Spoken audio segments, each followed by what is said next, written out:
हाँ जी, अस्सलाम वालेकुम। क्या हाल चाल है जी? उम्मीद है सब खैरियत से होंगे।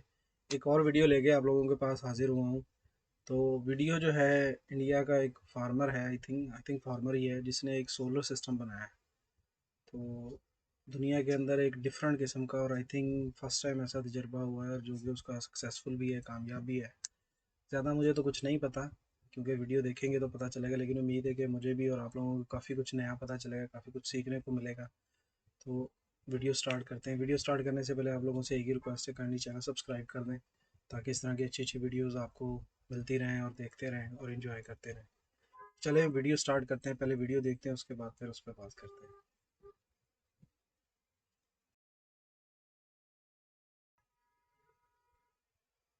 नमस्कार दोस्तों, मेरे साथ हैं योगेंद्र जी, इंजीनियर हैं। और जहां हम खड़े हैं, ये देश का या विश्व का ऐसा सोलर थर्मल पावर प्लांट का मॉडल है जो और कहीं नहीं बड़ा है देखने को यार। मिलेगा। और खास बात ये है कि ये भारत में इंडिजीनियसली पिछले बहुत सालों से डेवलप हुआ है, और अपने यहाँ के इंजीनियर ने मिलकर मेहनत से ये मॉडल खड़ा किया है। सोलर थर्मल पावर प्लांट की खास बात ये है कि इससे बड़े स्तर पर खाना बन सकता है और इससे बड़े स्तर पर बिजली बन सकती है। कैसे बन सकती है और ये कैसे काम करता है, पूरी जानकारी लेंगे योगेंद्र जी से। पूरा वीडियो जरूर देखिए, ये अनूठा वीडियो है, शायद आपने ये तकनीक पहले ना देखी हो। तो चलिए शुरू करते हैं।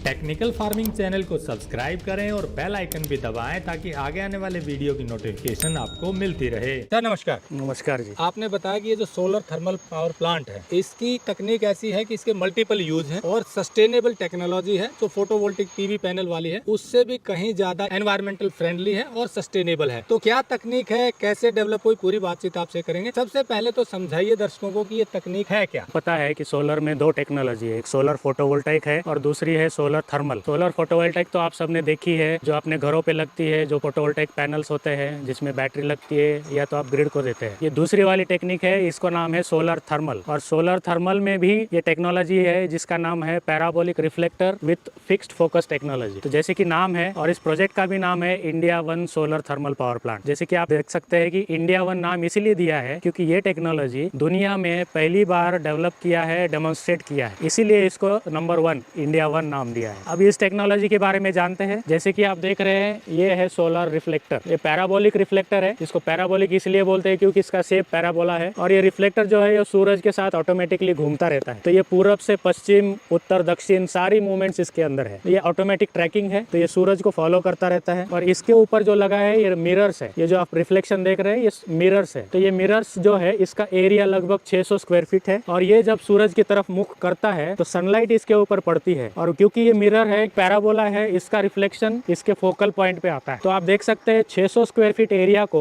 1 फीट डायमीटर में कॉन्सेंट्रेट किया है। इस कॉन्सेंट्रेशन रेशियो की वजह से आप देख सकते हैं वहाँ जो टेम्परेचर है वो 1200 डिग्री से लेके 1400 डिग्री तक जनरेट होता है। तो ये ऐसा टेम्परेचर है जो लकड़ी, कोयला, डीजल जलाने के बाद जो टेम्परेचर डेवलप होता है, वो यहाँ बिना लकड़ी, कोयला, पेट्रोल, डीजल कुछ भी नहीं जलाना पड़ता है। सिर्फ सनलाइट को कॉन्सेंट्रेट करके हम वो टेम्परेचर लेके आते हैं। अब ये सारा टेम्परेचर इस रिसीवर के अंदर जा रहा है। अब ये रिसीवर की खासियत ये है कि ये सारा टेम्परेचर अपने अंदर एब्जॉर्ब कर लेता है। और ये समाने वाली जो मेटल है, उसका नाम है cast iron metal. Cast iron metal के अंदर ये सारा टेम्परेचर एनर्जी स्टोर होता है, इसलिए भी इसको हम थर्मल स्टोरेज बोलते हैं, या आप इसको बोल सकते हैं हीट बैटरी। अब इसमें दूसरी विशेष बात यह है कि इस कास्ट आयन के ऊपर एक हेलिकल कॉइल लगी हुई है, जो कि बॉयलर्स में होती है। तो ये कॉइल को हम कनेक्ट करते हैं पानी से। तो पानी जब इस कॉइल के अंदर घूमता है तो इस टेम्परेचर की वजह से इस पानी का स्टीम बन जाता है। तो ये रिसीवर ना कि सिर्फ रिसीवर है, बल्कि इसमें थर्मल स्टोरेज भी होता है और इसमें at the same time steam भी जनरेट होता है। तो ये बॉयलर का भी काम करता है। तो आप देख रहे हैं, एक रिफ्लेक्टर के साथ एक रिसीवर लगा हुआ है। ऐसे 770 रिफ्लेक्टर्स लगे हुए हैं, उसके साथ 770 रिसीवर्स लगे हुए हैं। तो एक रिसीवर जैसे कि बॉयलर है, तो इसका मतलब है कि 770 बॉयलर्स एक साथ यहाँ पे काम कर रहे हैं। दूसरी विशेष बात इसमें यह है कि ये बॉयलर्स एक दूसरे से इंटरकनेक्टेड है। तो एक का स्टीम दूसरे में आता है, दूसरे का तीसरे में, ऐसे करके सबका जो स्टीम जनरेट हो रहा है वो ये पाइप्स के अंदर इकट्ठा हो रहा है। ये सामने जो हॉरिजॉन्टल पाइप देख रहे हैं, इस पाइप में ये सारा स्टीम इकट्ठा हो रहा है, और ये स्टीम जो है वो टरबाइन में जाता है, स्टीम टरबाइन। तो स्टीम टरबाइन से, स्टीम की ताकत से टरबाइन घूमता है, उसके साथ अल्टरनेटर कपल्ड होता है, वो अल्टरनेटर से बिजली बनती है। तो यहाँ 11,000 वोल्ट की बिजली बनती है। हर घंटे 1 मेगावाट माना 1000 यूनिट बनता है। विशेष बात यह है कि ये जो रिसीवर है, इसमें जब हीट स्टोर होता है तो ये जैसे बैटरी का काम करता है। दिन में तो चलो सनलाइट है तो आपको वहाँ पे एनर्जी मिल रही है, हीट मिल रही है, मगर ये हीट अंदर स्टोर हो रही है। जैसे आपके पास मोबाइल है, मोबाइल को आप 2 घंटा चार्ज करते हैं और 20-22 घंटा उसको यूज़ करते हैं, क्योंकि उसके अंदर बैटरी है। जो बैटरी क्या करती है, एनर्जी को स्टोर करती है और फिर वापस आपको काम देती है। ऐसे ही इसमें सारे दिन की जो हीट आ रही है वो उसमें स्टोर होती है और रात भर ये आपको काम देती है। तो ये दुनिया का पहला प्लांट है जो 24 घंटा चलता है। सोलर में आप देखेंगे, सोलर टेक्नोलॉजी ऐसी है जो सूरज के रहते रहते ही प्रोडक्शन होता है, मगर यहाँ पे बिकॉज यहाँ पे स्टोरेज हो रहा है तो हमने इसको दिन रात चलाने के लिए ऐसे टेक्नोलॉजी बनाया है। इसमें स्टोरेज भी है, इसलिए ये दिन रात चलता भी है। तो आपने बताया कि जो इससे स्टीम जनरेट हो रही है, उससे टरबाइन घुमाकर बिजली बनाते हैं। यही स्टीम थर्मल प्लांट की बात करें तो वहाँ कोयले से जनरेट की जाती है। राइट। आप इसको सूरज की रोशनी से जनरेट कर रहे हैं। ये तो हो गया स्टीम की बात। इस स्टीम का और भी कहीं प्रयोग होता है? जी, सोच सकते हैं कि हीट और हॉट वाटर और स्टीम का बहुत सारे एप्लीकेशंस है। हमारे आम जिंदगी में ही हम देखेंगे तो गर्म पानी हमको पीने को चाहिए, कपड़ा धोने को चाहिए, नहाने को चाहिए, सर्दी में बर्तन धुलाई के लिए चाहिए। स्टीम जो है वो लॉन्ड्री में चाहिए, हॉस्पिटल स्टरलाइजेशन में चाहिए। हमारे यहाँ दूध गर्म होता है, स्टीम से होता है, चाय कॉफ़ी सब स्टीम से बनती है। इसके अलावा कुकिंग में दाल चावल सब्ज़ी ये सारा स्टीम से पकाते हैं, तो वो जो स्टीम है उसका हम सोलर थर्मल से यूज़ लेते हैं। तो इतने सारे एप्लीकेशंस आप इस टेक्नोलॉजी से चला सकते हैं। तो जैसे फैक्ट्री में आप देख रहे हैं जहाँ पे प्रोसेस इंडस्ट्री होती है, हीट कहाँ जहाँ यूज़ होता है, जहाँ गर्म पानी चाहिए, स्टीम चाहिए या प्योर हीट चाहिए, जहाँ पे मेटल्स को गर्म करते हैं, फोर्जिंग करते हैं, कास्टिंग करते हैं, ऐसे बहुत सारे इंडस्ट्रियल एप्लीकेशंस में हीट की और हॉट वाटर की और स्टीम की ज़रूरत पड़ती है। वहाँ पे भी हम इसको यूज़ कर सकते हैं। आपने बताया कि पिछले बहुत से सालों से इस पर रिसर्च हो रही है। कब रिसर्च शुरू हुई और क्या क्या डेवलपमेंट किया? जैसे इस टेक्नोलॉजी का मैं बताऊं तो ये शुरुआत हुई एक जर्मन साइंटिस्ट के वहाँ से। उसका नाम है वोल्फगैंग शेफलर। वो जर्मनी का साइंटिस्ट है। उसने इस टेक्नोलॉजी को छोटे रूप में पहले बनाया 2 स्क्वायर मीटर, और उनका ऐसे विजन था कि इसको मैं आदिवासियों को दूँ ताकि वो आंगन में रख के अपना चूल्हा जैसे उसको यूज़ कर सके। सारा दिन उनका लकड़ी लाने में जाता है, चूल्हा जलाने में जाता है, तो सारा दिन ये चूल्हे का काम करे। तो उस विजन से वो संस्था के साथ जुड़ गया और फिर 1990 में जब संस्था के साथ उसने डेवलपमेंट काम शुरू कर दिया, संस्था के भी जो डेडिकेटेड इंजीनियर्स हैं उनके साथ लग गए और हमारे यहाँ 1990 में ही सोलर डिपार्टमेंट खुल गया। ये एक आध्यात्मिक संस्था है ब्रह्मा कुमारीज, उन्होंने इसमें इनिशिएटिव लिया और एक सोलर डिपार्टमेंट खोल के इस टेक्नोलॉजी को वहाँ से तब से डेवलप कर रहे हैं। फिर आप देखेंगे तब से हमारे यहाँ ऐसे प्रोजेक्ट्स बने हैं जो इससे हम स्टीम बना के किचन में लेके जाते हैं। तो हमारे जितने भी कैंपस है यहाँ पे, उन सभी कैंपसों में जहाँ जहाँ किचन है वहाँ पे हमने ये प्रोजेक्ट लगाया है, छोटे लेवल पे, मीडियम लेवल पे, और उससे हम स्टीम या गर्म पानी बना के हमारा सारा जो किचन का रिक्वायरमेंट है वो सारा हम इस पे लेते हैं। फिर 2010 में हमने सोचा कि अगर हम स्टीम बना ही रहे तो उसको बड़े लेवल पे बना के उसी स्टीम से पावर क्यों ना जनरेट किया जाए। जैसे थर्मल पावर प्लांट में कोयला जला के स्टीम बना के फिर पावर बनाते हैं, जो कि हमारे घर में बिजली आती है। तो हमने सोचा हमको स्टीम मिल रही है तो पावर भी बना सकते हैं। तो इसलिए फिर हमने डिज़ाइन इस साइज़ का किया 60 स्क्वायर मीटर का, जिससे हमें सुपर हीटेड स्टीम मिले, जिससे टरबाइन रोल होवे और जिससे हमको पावर जनरेट। तो ये पावर को हम जनरेट करके अपने ही कैंपस में हमने इसको लिया है और हमारे यहाँ पे लगभग 20,000 लोगों का रहने का खाने का व्यवस्था है। उन सभी लोगों की जो ज़रूरत है, पावर रिक्वायरमेंट है, बड़े से लेके छोटे, सारा power requirement, steam requirement, hot water requirement हम सारा जो है इस सोलर थर्मल टेक्नोलॉजी से लेते हैं। तो इससे स्टीम का उपयोग हो गया और बिजली भी इससे बन रही है। कितने बिजली यहाँ इससे बन रही है अभी? 770 जो ये आपकी यूनिट है। जी, तो जैसे इसका मैंने बताया कि ये दिन रात चलने वाला प्रोजेक्ट है। तो दिन में इसमें एनर्जी चार्ज होती है और रात में इसमें डिस्चार्ज होती है। तो ये है कैंपस से कनेक्टेड। तो कैंपस में लोगों का आना जाना रहता है, कभी डिमांड कम रहती है, कभी ज़्यादा रहती है, तो उस हिसाब से हम इसको मैच करके चलते हैं। तो कभी नंबर ऑफ़ आवर्स ज़्यादा चलते हैं, कभी नंबर ऑफ़ आवर्स कम चलता है। तो सारे साल में लगभग ये 15 लाख से 16 लाख यूनिट देता है ये पूरा प्लांट। कैपेसिटी की बात करें तो कितने मेगावाट की कैपेसिटी? 1 मेगावाट कैपेसिटी का ये प्लांट है। और इसमें जीरो कार्बन एमिशन कह सकते हैं जी। कोई इसमें पोल्यूशन नहीं है? कोई पोल्यूशन नहीं है, क्लीन टेक्नोलॉजी है। जैसे कि आप देख सकते हैं 1400 डिग्री टेम्परेचर है, मगर कोई धुआं नहीं है, कोई पोल्यूशन नहीं है, कोई इसमें एनवायरमेंट हज़ार्ड कुछ नहीं है। जी, ये जो तकनीक आप बता रहे थे कि रोटेट करता रहता है सन की सिचुएशन के स्थिति के अकॉर्डिंग, और 2 तरह का रोटेशन है इसमें, डेली वाला और सीजनल वाला, कैसे है वो बताइए जी। देखिए ये इस डिश को आप पीछे से देख रहे हैं, इसमें ये जो गियर लगा हुआ है डेली रोटेशन मूवमेंट दे रहा है ईस्ट टू वेस्ट, ठीक है ना। तो डिश इसका पूरब से पश्चिम घूमती रहती है।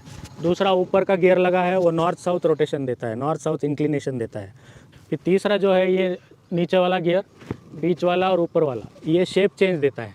ये जो 3 गियर हैं, हाँ, नीचे, बीच वाला और ये ऊपर वाला, 3 फ्लोर है ना जी, तो ये तीनों मिला के इसको शेप चेंज देते हैं। पैराबोला जो है अंदर और बाहर ये हो सकता है, फ्लेक्सिबल पैराला। अच्छा, इसमें 3 प्रकार के ये मूवमेंट है। तो इसको 5 गियर 5 मोटर इसको ये मूवमेंट दे रहे हैं। और इन 5 गियर 5 मोटर को जो कंट्रोल कर रहा है वो यहाँ से सेंटर में एक सीसीटीवी बॉक्स है, ये सामने ऊपर सीसीटीवी कैमरा भी लगा है। सीसीटीवी बॉक्स है, उसमें कैमरा है। वो कैमरा वो फोकस को देखता रहता है और उस कैमरे से वो सारा फोकस को सेट करता है इन 5 गियर और 5 मोटर्स की मदद से। 3 रोटेशन आपने बताई, एक तो डेली का जो daily सूरज रोटेट करता है उसके अकॉर्डिंग, एक जो सीजनल होता है जो गर्मी और सर्दी के सूरज की स्थिति चेंज होती है, जी, तो सूरज का जो उत्तरायण और दक्षिणायन के हिसाब से, और तीसरा ये पैराबोलिक, इसको भी जो Shape change स्ट्रक्चर है होता इसकी है, शेप को भी हाँ, चेंज हाँ, करता change है। करता है। तो 3 रोटेशन एक साथ काम करती हैं। ये तकनीक यही डेवलप की है। हाँ, ये टेक्नोलॉजी भी यहीं डेवलप की है, ये ट्रैकिंग भी यहीं डेवलप की है और इसकी मदद से फोकस को स्टिल रखा जा सकता है, इसलिए इसको फिक्स्ड फोकस टेक्नोलॉजी बोलते हैं। 5 का कंट्रोल भी है, सीसीटीवी बॉक्स लगा है जो फोकस को कंट्रोल करता है, देखता है कि फोकस सही जा रहा है नहीं। इसके अंदर बॉक्स के अंदर एक माइक्रो कंट्रोलर है, एक चिप है, इलेक्ट्रॉनिक्स चिप। उसके अंदर सारी ये प्रोग्रामिंग भरी हुई है कि उसको कहाँ मूव करना है, कितना मूव करना है, कैसे मूव करना है, ताकि फोकस हमेशा एक जगह पे स्थिर रहे। तो ये सारी प्रोग्रामिंग वो चिप के अंदर है और वो चिप जो काम करती है वो कैमरा इमेज से काम करती है, फोकस को देखती रहती है। अगर वो थोड़ा भी इधर उधर हिलता है तो 5 गियर को वो सिग्नल देती है किस गियर को कैसे एक्शन में आना है, ताकि वो फोकस वापस वो पोजीशन पे आ जाए। फोकस पूरा वहाँ रहेगा तो ज़्यादा हीट जनरेट होगी, इधर उधर हिला तो फिर हीट कम हो हीट लॉस हो जाता है ना, हीट लॉस। हीट को वहीं जाना है, रिसीवर के अंदर जाएगा तभी वो हीट काम में आएगी। अगर इधर उधर फोकस जाएगा तो वो तो लॉस है, हमने उसको कैप्चर नहीं किया, इसलिए फोकस को वहाँ रहना जरूरी है। तो ये तकनीक ये 3 तरह की हो गई। एक तो आपने रिफ्लेक्टर लगाया पैराबोलिक शेप में, फिर रिसीवर, उसका जो हीट है वो रिसीवर में जाएगी, वहाँ से हीट जनरेट होगी और वो स्टीम बनाएगी और उस स्टीम का फिर यूज़ बिजली बनाने में या खाना बनाने में कर सकते हैं। और पीछे इसको आपने अकॉर्डिंगली हीट वहाँ जाए इसके लिए पूरा सिस्टम पीछे बनाया है जो ऑटोमेटिक है, जिसमें कैमरा लगा हुआ है और कैमरे की सेंस करता है कि वो फोकस हीट का वहाँ है या नहीं, और जब वो उसके अकॉर्डिंग मैनेज करता है, रोटेट करता रहता है दिन भर। तो इस तरह से ये एक तकनीक है जो सूरज की मैक्सिमम एनर्जी को कंज्यूम करती है बिजली बनाने में या हीट जनरेट करने में। दूसरी बात मैं आपको यहाँ बताऊँ, ये जितने भी पार्ट्स आप देख रहे हैं, ये सारे एलिमेंट्स देख रहे हैं, ये ऑन साइट बने हैं, फैब्रिकेशन से बने हैं। ये सारा रॉ मटेरियल हमने, ये स्क्वायर ट्यूब्स है, ये रॉ मटेरियल लाया, इसको लेंथ में काट के वेल्डिंग करके उसको सेट किया है ताकि ये सारा स्ट्रक्चर बने। और ये सारा स्ट्रक्चर एक्यूरेटली वेल्डिंग में लाना, ये बहुत बड़ा टेक्निक है, बहुत बड़ा इसमें एक्यूरेसी एक्सपर्टीज चाहिए। मगर आपको वो जान के ताज्जुब होगा कि इसको करने वाले भी यहाँ के आदिवासी लोगों को लेके, 300 लोगों को लेके लगभग 5 साल उनको रोज़गार दे के, उनमें से ही वेल्डर्स, फिटर्स, ग्राइंडर्स, कारपेंटर्स, ये सारे डेवलप करके, उनके स्किल्स डेवलप करके ये उनके थ्रू बनाया। तो ये मेक इन इंडिया भी हो गया, स्किल डेवलपमेंट भी हो गया, एक टेक्नोलॉजी डेवलपमेंट भी हो गया, रिसर्च भी हो गया, सोशल डेवलपमेंट हो गया, और इस सबको करने वाली एक आध्यात्मिक संस्था, ये एक विशेष बात। ये सबका मिक्स है कि भारत में बना, भारत के लोगों के द्वारा डेवलप हुआ है, और जो हमारी आध्यात्मिक, जो साइंटिफिक आध्यात्मिक ताकत है उसका भी एक नमूना है। और ये भविष्य की तकनीक भी है जो सस्टेनेबल एनर्जी, रीन्यूएबल एनर्जी को लगातार देने का एक ऐसा मॉडल है जो पर्यावरण भी बचाएगा और एनर्जी भी देगा। और एक बात मैं बताऊं कि ये एक आध्यात्मिक संस्था ब्रह्मा कुमारी जी एक ही संस्था ऐसी है जो साइंस और स्पिरिचुअलिटी दोनों को साथ लेके चलती है। आपने बहुत सारे आध्यात्मिक संस्था विजिट किए होंगे, मगर जहाँ साइंस का डेवलपमेंट है या साइंस की टेक्नोलॉजी को साथ में लेके चलना, क्योंकि साइंस दोनों तरह से काम करती है, एक कंस्ट्रक्शन का भी काम कर सकती है और एक डिस्ट्रक्शन का भी काम कर सकती है। तो इसको कैसे यूज़ में लेना है ये हर एक के विचारों के ऊपर है, और विचार जहाँ होते हैं वहाँ आध्यात्मिकता की शक्ति चाहिए, क्योंकि जब आध्यात्मिक की शक्ति विचारों को मिलती है तो कंस्ट्रक्टिव काम होता है। कंस्ट्रक्टिव काम माना वो होता है जिसमें सबका भला हो, जिसमें पर्यावरण, पशु पक्षी, मानव सबका साथ हो, सबका विकास हो, सबका भला हो, तभी जाके वो आध्यात्मिक शक्ति सही दिशा में लगती है। और ये विज्ञान शक्ति और आध्यात्मिक शक्ति, ये दोनों का जब कनेक्शन होता है तो ही हम स्वर्ग का निर्माण कर सकते हैं। तो दोस्तों, जैसा योगेंद्र जी ने बताया कि ये जो मॉडल है देश का ही नहीं विश्व का ऐसा नवीन मॉडल है जो और कहीं डेवलप नहीं हुआ है। भारत का इंडिजीनियस मॉडल है और भविष्य की टेक्नोलॉजी है, क्योंकि इसमें हीट जनरेट करने के लिए किसी भी तरह के ईंधन का प्रयोग नहीं हुआ है। सूर्य देव की रोशनी से रिफ्लेक्टर पर जो प्रकाश आता है उसी को कंसंट्रेट करके यहाँ पर रिफ्लेक्ट किया जाता है और हीट जनरेट होती है। इसी हीट से स्टीम बनती है और उस स्टीम का प्रयोग खाना बनाने पर बड़े स्तर पर हो सकता है, इंडस्ट्री में हो सकता है। इसी स्टीम से टरबाइन घुमाकर बिजली बनाई जा रही है। ये सस्टेनेबल मॉडल है और आगे आने वाले समय में भारत में क्लीन एनर्जी को बड़े स्तर पर हेल्प करेगा। हम इस बात में गौरव अनुभव कर सकते हैं कि एक आध्यात्मिक संस्था ने तकनीक और साइंस का सहारा लेकर उससे गठजोड़ करके देश का ऐसा नवीन मॉडल बना दिया एनर्जी का, जो किसी भी तरह के ईंधन का प्रयोग किए बिना सूरज की रोशनी से जो बड़े स्तर पर दिन रात स्टीम बना सकता है, बिजली बना सकता है।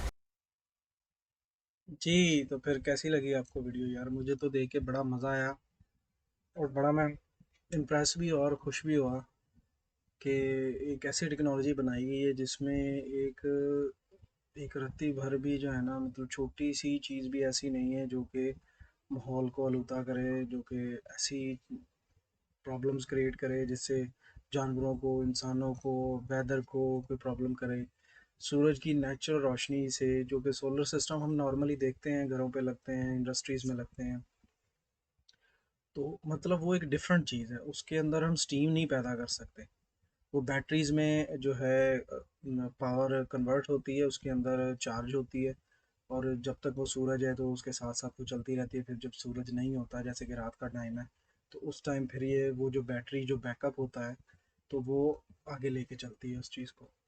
लेकिन ये बिल्कुल ही एक डिफरेंट, एक नई चीज़ है, बिल्कुल ही एक डिफरेंट नई चीज़ है कि स्टीम के ज़रिए, जैसे कि हम टरबाइंस घुमा के पहले बिजली पैदा करते थे, तो इन लोगों ने इस एनर्जी से, पानी से जो है, उसको कुकिंग में भी लेके आए हैं, उसको बिजली बनाने के लिए, टरबाइनें यूज़ करने के लिए भी लेके आए हैं, और इंडस्ट्रियल लेवल पे भी लेके आए हैं।